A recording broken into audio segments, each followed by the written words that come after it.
Pancasila adalah dasar moral bangsa yang menuntun pemerintah dan juga rakyat untuk jujur, adil, dan beradab. Namun, saat korupsi merajalela dan tersangka tak kunjung tertangkap, kita mempertanyakan di mana nilai Pancasila tersebut berada. Kita membahas tentang sudut pandang Pancasila dan kewarganegaraan tentang kasus Harun Masiku. Perkenalkan, kami dari kelompok 9, saya Pinky Rena Lorendra dari kelas PFA 25 dengan NIM terakhir 121.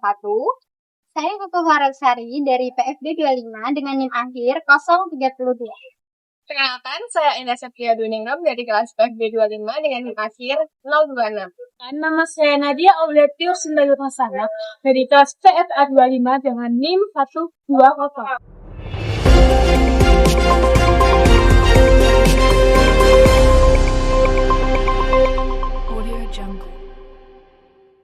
Harun Masiku, tersangka kasus suap pergantian antar waktu DPR RI, ditetapkan sebagai buronan sejak Januari 2020.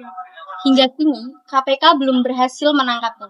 Publik mempertanyakan, apakah hukum masih tajam ke bawah dan tumpul ke atas?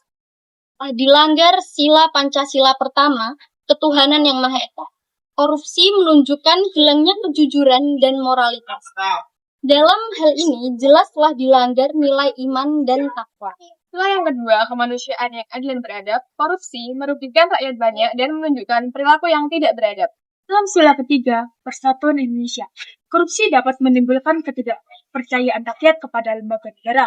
Hal itu dapat memecah keutuhan bangsa. Pada ini kerakyatan yang dipimpin oleh hikmat dan kebijaksanaan dalam permusyawaratan dan perwakilan, pejabat yang berkhianat pada amanat rakyat, melanggar prinsip demokrasi yang beretika.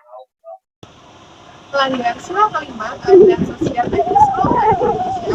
Korupsi menghambat kesejahteraan rakyat dan memperlebar jurang kecil antara kelas elit dan rakyat kecil.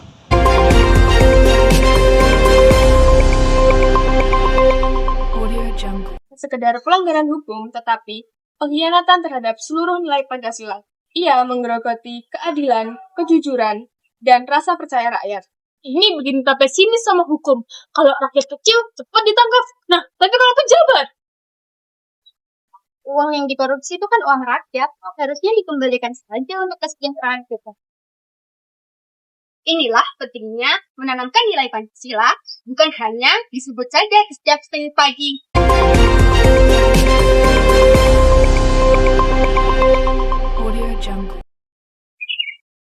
Suara rakyat menggambarkan kekecewaan, tetapi juga harapan bahwa hukum bisa kembali kepada keadilan.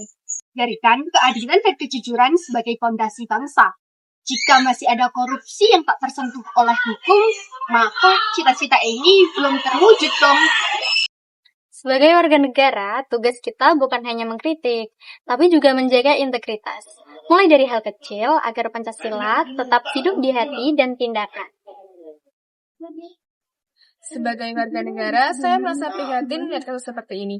Nilai kejujuran dan nilai tanggung jawab yang seharusnya dijaga justru dilanggar oleh pejabat publik. Sebagai warga, saya belajar bahwa nilai Pancasila bukan hanya untuk dipelajari, tetapi juga untuk diamalkan.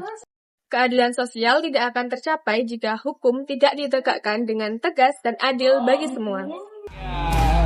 Pajak dari rakyat, pajak dari